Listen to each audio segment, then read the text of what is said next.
Goeiedag en welkom by hierdie week se Bybelstudie-opname. Ons gaan kyk na Markus 2 vers 1 tot 12. Nou ek gaan nie die gedeelte lees nie. So as jy dalk die video wil pause en die gedeelte gou gaan lees eers, ek sal dit eintlik aanbeveel, lees dit eers en maak jou eie notas. Skryf jou eie dinge neer en jou eie idees, vra wat by jou opkom. En dan kan jy na die video kyk en as daar enige vrae is wat ek dalk nie aanspreek nie, wat jy dalk oor wonder, kan jy dit onder in die comments gaan skryf en dan kan ek dalk volgende week ek of Pieter aandag gee aan enige vrae. Nou as jy bietjie verder wil gaan, sal ek aanbeveel dat jy die parallel gedeeltes lees wat in hierdie gedeelte voorkom.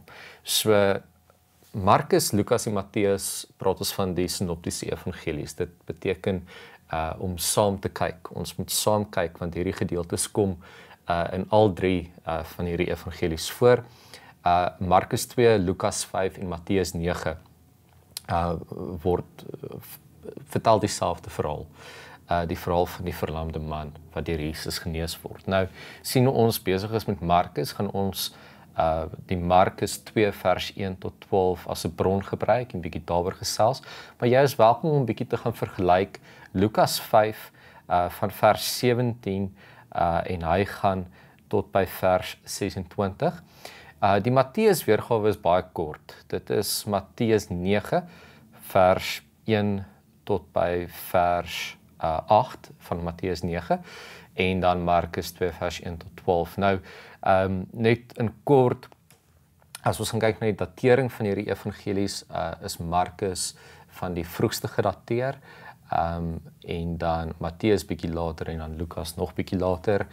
Wat beteken die Lukas en Matteus evangelies het Markus in alle waarskynlikheid as 'n bron gehad. So dis hoekom ons sien maar baie van hierdie verhale sien ons word in meer as een van die evangelies opgeteken. Ook hulle skryf vir verskillende gehore in gedagte. Markus skryf sy evangelie vir Grieksprekendes. Die Engelse woord is Gentiles. Baie keer praat ons ook van heidene, maar die woord heiden het sulke negatiewe konnotasie. Kom ons praat maar van Grieksprekendes, vir wie Markus dan nou die Markus evangelie voor bedoel is. Matteus kan ons aflei het 'n Joodse gehoor in gedagte. Ons sien dit byvoorbeeld, Matteus begin sy evangelie met geslagsregister, iets wat eie is aan Joodse geskrifte. En ons sien ook vir is baie aanhalings en verwysings na Ou Testamentiese skrifgedeeltes, veral uit die profete en ook die psalms wat Matteus aanhaal. En dan is daar so dinge wat Markus ook in detail moet verduidelik.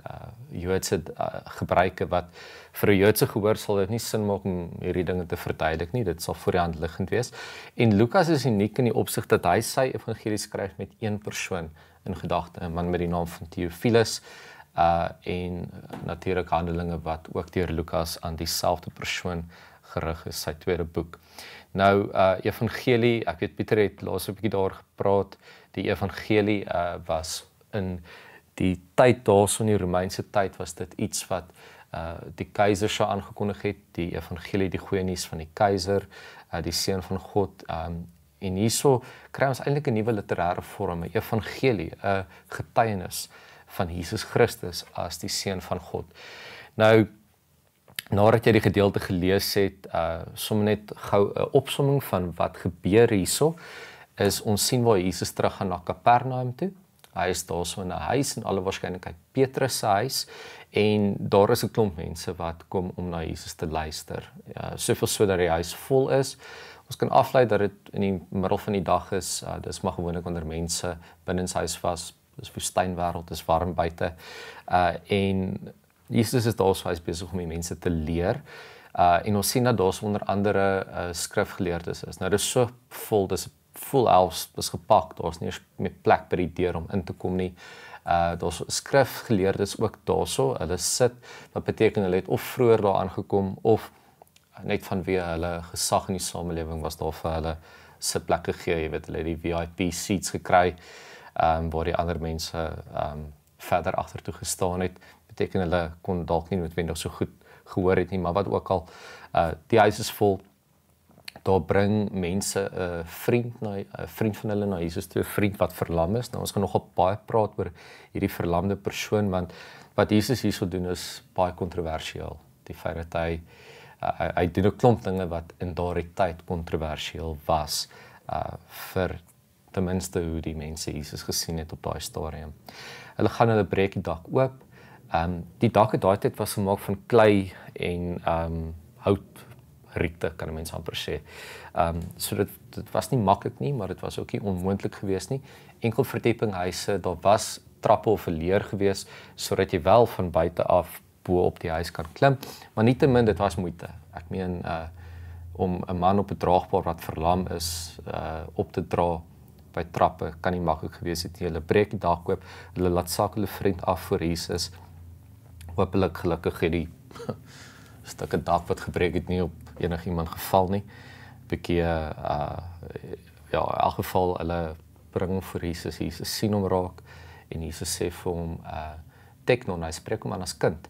Jou sondes word vergewe. Ons gaan daaroor praat en die reaksie van die skrifgeleerdes wat in alle waarskynlikheid aan die fariseërs behoort het. Nogal nie so positief nie. En Jesus wat dit weet en wat daarop reageer en dan gebeur die genesing en die man loop voor hulle uit en hulle prys God. Hulle sê so iets het ons nog nooit gesien nie. So dit is min of meer die kort en die lang van wat hierso gebeur.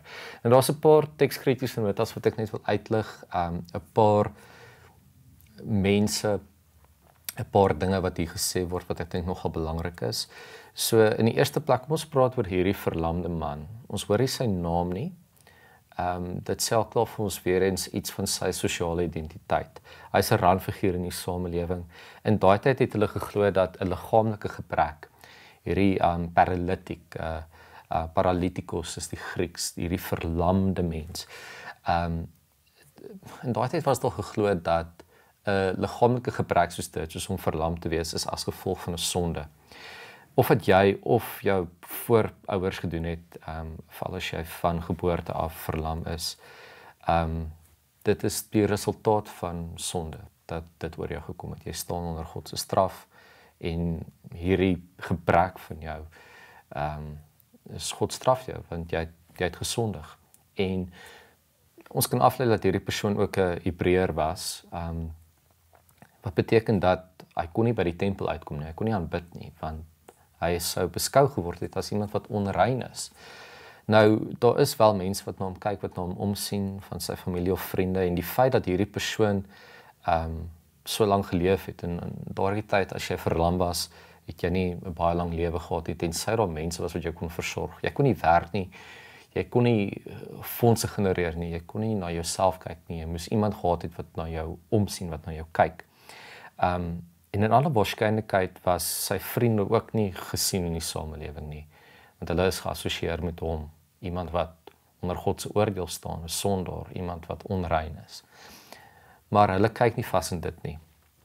Hulle glo in Jesus, al het hulle nog net van hom gehoor, en hulle gaan om na Jesus toe te bring. Nou, die feit dat hierdie persoon dat Jesus hom aanspreek as seun, is al klaar kontroversieel.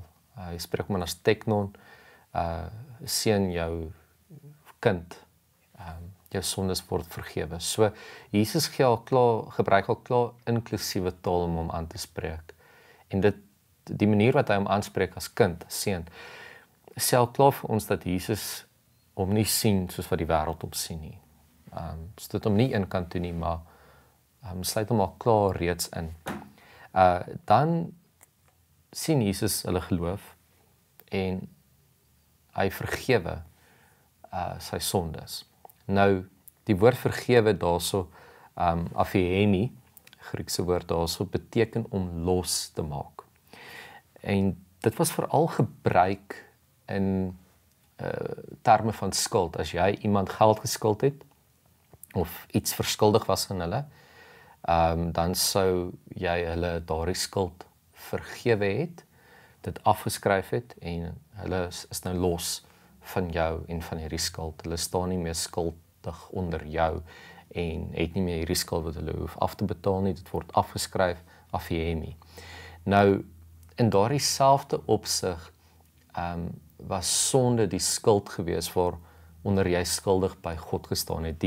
Noem dit nou maar die currency, die geldeenheid wat jy geskuld het teenoor God was die sonde gewees. Maar vergifnis van God kanselleer daardie skuld, daardie skuld word afgeskryf. Nou Jesus wat hierdie man vergewe, beteken dat hy nie meer skuldig staan teenoor God nie. Dit beklemtoon die wortel van die menslike kondisie. Die feit dat ons skuldig staan voor God, dat ons met sonde in die wêreld gebore word en dat ons God se vergifnis nodig het. En hier word die kontras gemaak tussen redding en genesing. Wat ons sien later, maar hier vind redding plaas voordat die genesing plaasvind. En die genesing is eintlik maar meer net 'n reaksie op dit wat die fariseërs in hulle harte voel. So Jesus sien nie die verlamdheid nie, hy sien nie die liggaamlike gebrek nie, hy sien die geestelike gebrek. Hierdie man se sonde en dit is wat vir Jesus 'n prioriteit is. En daardie sonde word afgeskryf. Nou kom ons by skrifgeleerdes, hulle reaksie. So die scribes daarso, die grammateis is die Griekse woord vir hulle. Hulle is mense wat verteenwoordigers is van die Sanhedrin of die Fariseërs, mense wat skrifgeleerdes is, wat die wet goed ken en kyk dat die wet toegepas word en in alle waarskynlikheid het hulle al gekom om 'n audit te doen op Jesus net om te kyk, maar hoorie, hulle het gehoor van hom, hulle het gehoor dat hy dinge doen, dinge verkondig wat nie heeltemal altyd so in lyn was met dit wat hulle geglo en gedink en gedoen het nie. So hulle het half gekom om hom half onder review te sit miskien en te kyk, maar miskien uit nuuskierigheid, uit belangstelling uit, of om hom skuldig te bevind dat hy buitekant die lyne is. En wat gebeur is, die teks sê dat hulle in hulle harte bedink hulle boosheid, veral in die Matteus weergawe. Hulle is skepties. Die woord daarso is dialogizomai, dit klink amper soos 'n dialoog, debat, maar dit impliseer 'n inwendige debat, 'n inwendige skeptisisme, worsteling, 'n betwyfeling, 'n vroegheid, jy voel en nie net 'n oppervlakkige ding van jy dink dit nie, maar die feit dat hulle hierdie in hulle harte voel. Die hart het verwys na die diepste plek van die mens waaruit alle gedagtes en dis die wortel van intensie. Die Lukas weergawe sê dit nogal goed, waar dit sê hierso in Lukas 5 vers 22 wat sê maar Jesus het geweet wat hulle dink en het vir hulle gesê waarom het julle bedenkinge in julle harte.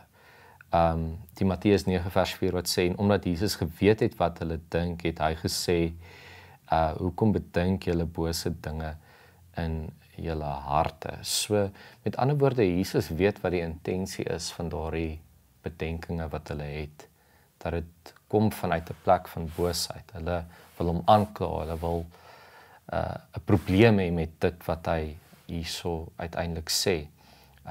So dit sê al klaar vir ons iets van die godheid van Christus, dat hy weet wat versteek is, wat die intensie, die wortel is binne in die diepste plek van hierdie mense se harte. Hy weet nie net wat hulle dink nie, hy weet wat hulle voel en wat die intensie is, die oorsprong, die diepste plek van hulle harte. Hy weet wat daar binne aangaan. Nou, daar is geen twyfeling in Jesus se godheid, die feit dat hy die seun van God is nie.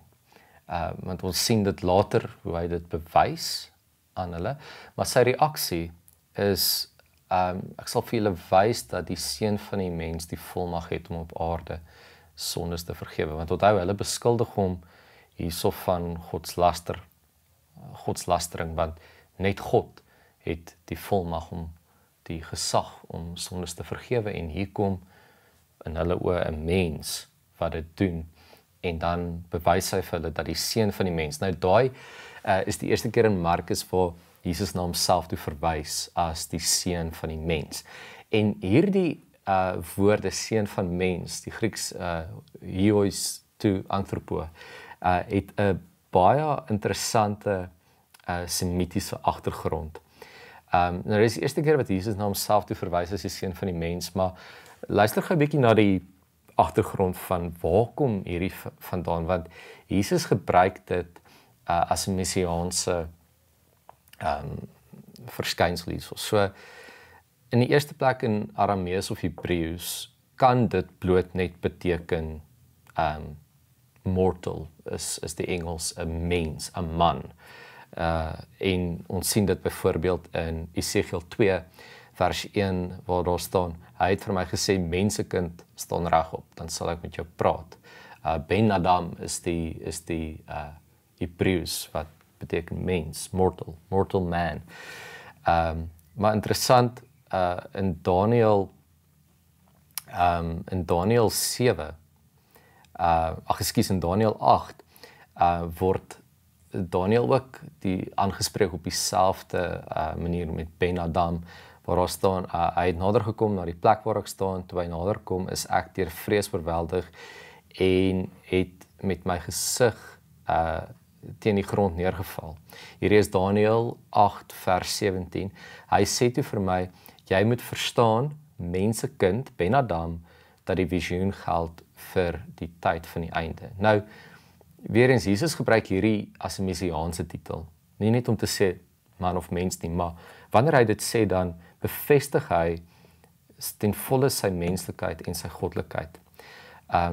En baie teoloë verbind hierdie aan Daniël 7, vers 13 tot 14, hierdie messiaanse voorspelling. Luister 'n bietjie wat daar staan. Dit sê, ek het in die nagtelike visioene gesien, kyk, met die wolke van die hemel was iemand aan die kom wat soos 'n mensekind was. Tot by die oue van daai het hy gekom, voor hom is hy gebring, aan hom is heerskappy, eer en koningskap gegee. Alle volke, nasies en taalgroepe dien hom. Sy heerskappy is 'n ewige heerskappy wat nie verby sal gaan nie, en sy koningskap is sodat dit nie vernietig sal word nie. Okay. So Jesus se reaksie op die twyfelende harte van die skrifgeleerdes sê basies dat die gesag van God in die hemele na die aardse ryk te gebring is deur hom. Dat dit wat in Daniël 7 vers 13 tot 14 hierdie messiaanse voorspelling het gebeur in Jesus Christus self. Net 'n laaste teksnota.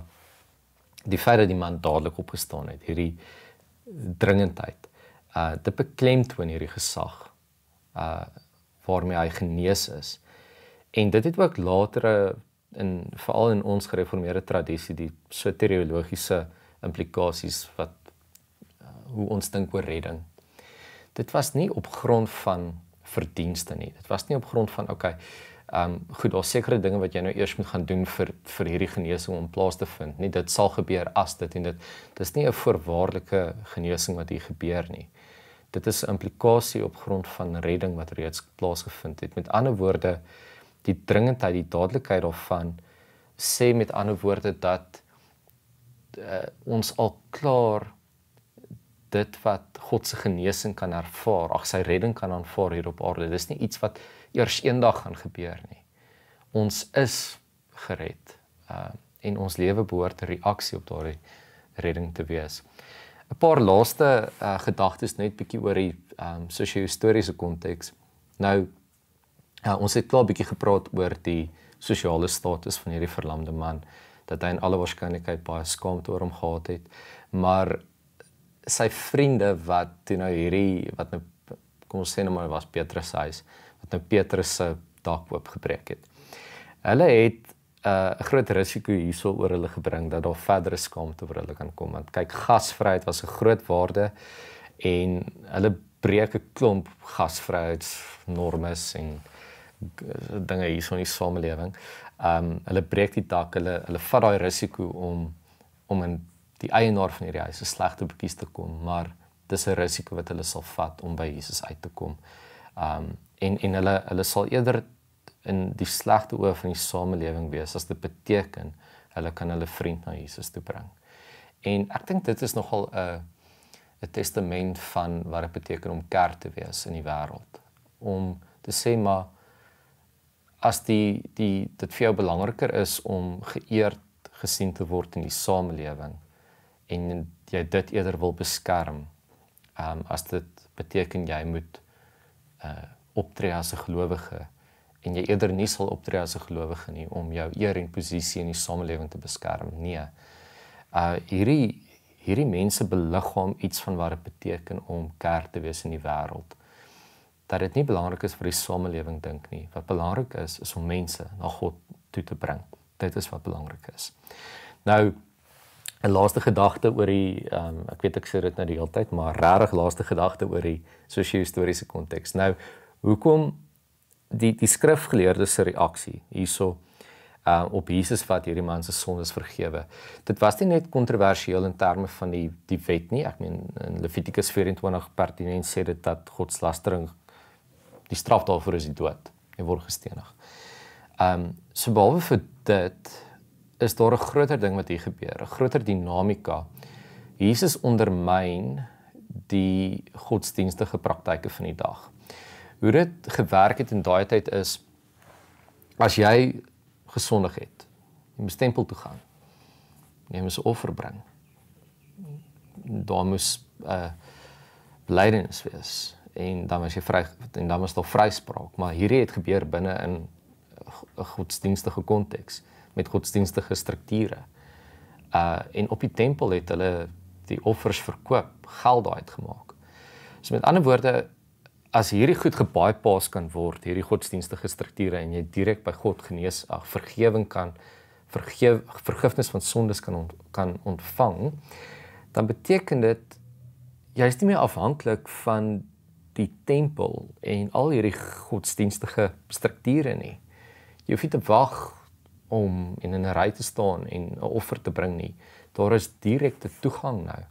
En al hierdie godsdienstige strukture word gebypass. Dit was 'n probleem vir die gesag wat die tempel en die godsdienstige leiers en by implikasie die Fariseërs, die Sanhedrin, die Joodse Raad. Dit was vir hulle 'n probleem, want hulle het nou minder gesag oor mense en tweedens ekonomies. As mense nie meer tempel toe hoef te gaan en te offer nie, hoe gaan hulle geld maak, jy weet, met al daai offers wat hulle verkoop op die tempelterrein. So hierso is 'n klomp norme wat gebreek word, en eintlik is dit 'n groot risiko wat Jesus daarso aangaan. En in 'n mate die genesing wat plaasvind, die feit dat die mense positief daaroor reageer, dit versag so 'n bietjie die omstandighede, dink ek. Maar ek dink vir ons wat vandag na hierdie gedeelte kyk, moet ons fokus op wat gebeur met hierdie man wat genees word, wat gered word. Die redding hierso, hy kry 'n nuwe status in die samelewing. As kind van God, nie meer 'n randfiguur nie, en sy omstandighede verbeter in die proses. Hy word iemand wat vry is, wat in vryheid kan leef in 'n verhouding met God. Hy staan nie meer onder die oordeel van die sonde nie, en sy lewensomstandighede verbeter. Hy is nou in staat om te kan werk, om te kan loop, om 'n lewe te hê, sy livelihood, sy omstandighede hier nou op aarde verbeter, nie net sy toekomsomstandighede vir wanneer hy sterf nie, maar vir wanneer hy leef, sy lewe verbeter. En ek wil jy los met 'n paar vrae om oor te dink aan die hand van hierdie gedeelte. Die eerste een is, hoe vernuwe God se vergifnis jou lewe? As jy dink aan die feit dat jy nie onder hierdie skuld staan nie. As jy jou kan verbeel, al jou skuld word afgeskryf. In terme van sê maar jy skuld geld op 'n huis of op 'n kar of op 'n kredietkaart of op 'n klererekening, en dit word alles afgeskryf. Hoe gaan jy voel? Jy gaan verlig voel, jy gaan vry voel. En dit is wat gebeur. Ons staan nie meer onder God se oordeel nie. Ons kan deel in hierdie redding. En ons kan vry wees van hierdie skuld. Jy gaan anders leef, nê? Die tweede vraag is, het jy al gedink of gekyk na jou lewe deur die lens van vryheid wat jy ontvang het op grond van genade en geloof in God? Sien, alles in die wêreld moet ons voorwerk, ons moet dit verdien, ons moet onsself bewys voordat ons dit kan kry. Ons het reeds vergifnis ontvang, onvoorwaardelik, en dit herdenk ons nou hierdie naweek. Wanneer ons Goeie Vrydag en Paasfees gaan hê, dan herdenk ons die feit dat daar nie termes en voorwaardes was of mense is wat uitgesluit is by die kruis nie, maar dat Jesus vir almal onvoorwaardelik in liefde gesterf het en opgestaan het. En ons het 'n aandeel daarin, 'n aandeel in hierdie vryheid. So hoe reageer jy op dit? En hoe kyk jy na jou lewe, jou toekoms, die planne wat jy maak deur die bril van vryheid?